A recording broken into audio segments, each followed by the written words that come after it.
So let's talk about this Bucks versus Magic game. With the Bucks versus Magic facing off, they now have the same record in the same conference, and we have to talk about this. First, I want to say, what is happening to the Bucks? Like they're amazing, and just with Giannis, they should be able to win. Like before, we've seen this before, where Giannis gets stuck with a bad team, and they at least win against bad teams. But like it seems like this season, Giannis has just gave up. Like this game, I was watching it, and Giannis looked terrible on defense. Terrible, right? Like he was like there was one possession where Paolo put it up, he missed it. Giannis, with both of his hands in the air, started walking backwards and let Paolo get the rebound and get the putback, right? Then there was another possession where Giannis just kind of looked at the defense, score. And it seems like Giannis is just kind of sick and just like he doesn't want to play defense. And in my opinion, he shouldn't be doing that because he's not old enough to warrant that. Yes, we've seen superstars players before, give up on playing as tough of defense, but we've seen LeBron do that. We've seen Steph do that. We've seen KD do that. But those guys were young and played defense, or at least tried, obviously, because Steph is not that good. But when they were young, they at least tried. But it seems like it's become a problem now for Giannis because when I saw the game, I was like, why is he allowing so many possessions where they just go, they feed him, and he just consistently, allows rebounds, plays bad defense, turns the ball over. And in my opinion, there is a problem here with the Bucks. And the biggest problem with the Bucks is that they just don't have offensive continuity. Because last season you at least had a point guard who could make it happen. But this season, when you have Dame, you need him to score 30. You need him to go crazy. Because since you don't have defense anymore and teams are score a lot against you guys, it's created this problem where it's like you either need to outscore your teammates or you're not going to win. And the biggest problem of that is defense, obviously.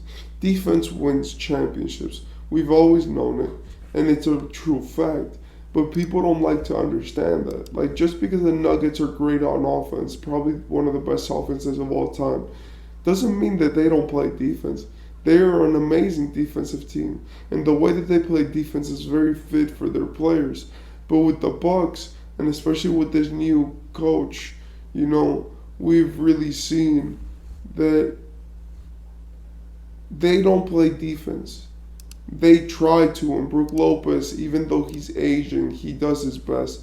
But Jesus Christ, they are so bad at defense. I was watching the game and it felt like every single time Paolo went down the floor, he could score. It felt like every single time that there was a play ran by the Magic, they could execute it properly. Like Mortis Widener off the bench had 20 points. What? And things like these are things that bother me, because it just means that the Bucks are getting worse because Giannis cannot carry anymore. You see, before they could at least backpack on him, but in this game he dropped 35, 7 assists and 10 rebounds, and he didn't do anything. Like, that was it. He dropped that and still lost by 15. So in my opinion, what has to happen is Giannis has to find his winning formula again. Giannis is one of these players where consistently he's been a guy which if you play through him, you're going to win. And it's always been that way. And it's never been, different. But Giannis has to find that again. Because if we're being honest, Giannis recently has not been winning that much. And in the regular season, you should be able to win through Giannis, especially when he's dropping this type of stat line so efficiently. And in my opinion, the biggest problem is defense. If Giannis cannot guard his position, then there's a problem, right? Like, Giannis is the only player in his team which got 30 minutes or more per game. Who got 30 minutes this game. Like, why didn't Chris Middleton play longer? Why didn't Brook Lopez play longer? Why didn't Cam Payne play longer? Those guys were having great games, but they subbed them in for the bench. And that's the problem. There's this dude, right? He had a pretty good game, but I'm not. Andre Jackson Jr., he got 14 minutes. AJ Green, he got 9 minutes. You know, Thanasis got 10 minutes. Like, I don't know what Adrian Griffin is doing, which is the Bucks head coach. But, like, bro, stop. Give the minutes to the stars. Giannis and Chris should be playing both 35 minutes a game, right? The only player off the bench who should be getting that many minutes is Bobby Portis, because he's the actual sixth man of this team. But, man, you have to forget about the depth. Man, the depth doesn't matter. Like, forget about these young players. These guys are not supposed to be playing, especially in the regular season, you know? Like, yeah, they could get some minutes in wash time, but a dude getting 14 minutes when he's the end of the bench, 14 minutes is enough to play a whole quarter and 2 more minutes. What? So if you went through Giannis and Middleton, and you've always won, you don't want to play Middleton because you played him 20 minutes. That makes no sense. You see, but now let me talk about the Magic and why they're so great. I feel like the Magic are just figured it out. 3 of their guys played 38 minutes. They don't play the entire team, and they're trying to win every game, and that's why they win, because the Magic have urgency. The Magic's coach played Paolo, Franz, and Jalen Suggs 38 minutes each, and then there were 4 people who rotated off the bench. Now, when I tell you that, what do you think about? You probably think about that it's a small rotation with a lot of minutes per player, and that's exactly what it is, you know? Like, this rotation is meant to optimize their system. That's why you see that a guy like Paolo dropped 26 points, 12 assists, and 12 rebounds and 5 assists. He had 3 offensive rebounds, and 1 was on Giannis.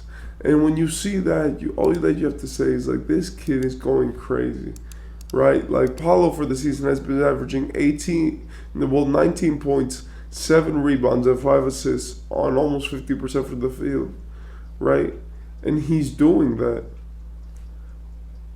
when his team, you know, gives him the green light. And in my opinion, if he keeps going like this, he'll probably be averaging 25 by the end of the year. And if we're being honest, the Magic played great. You know, I like Anthony Black. He's shown that he can actually play, you know, even though he is averaging 6 points, 2 rebounds, and 1 assist. What matters is that he's shooting 65% from the field. And I also like the fact how they put Jalen Suggs back in. You know, they believe in him. They want him to be good. But yeah, in my opinion, you know, I do want to say that shout out to the Magic, because they played amazingly and it felt like they were doing everything that they could. What I also wanted to talk about in this game is, where is the backup for Dame? I understand it's Cameron Payne, but, like, bro, when you're making a team and when you're organizing and structuring a team, you need to consider for injuries. That's why they have Bobby Portis on the Bucks, and that's why on the Nuggets, you know, they've tried to find a center multiple times. That's why in the Warriors they have Chris Paul. Because if your main star gets injured, you need somebody as a backup. And it's time to find a backup for Dame. But yeah, in my opinion, this Bucks move was rushed. I don't see the results, and then I imagine they will get better. But with how it's looking, this Dame and Giannis Bucks experiment is not working to how it should have been working. And that's sad. But yeah, I'll see you later. I hope you enjoyed the video. You know, go. I hope you're watching the next one. And I hope that you can like the video, subscribe. And yeah, I'll see you next video. Peace.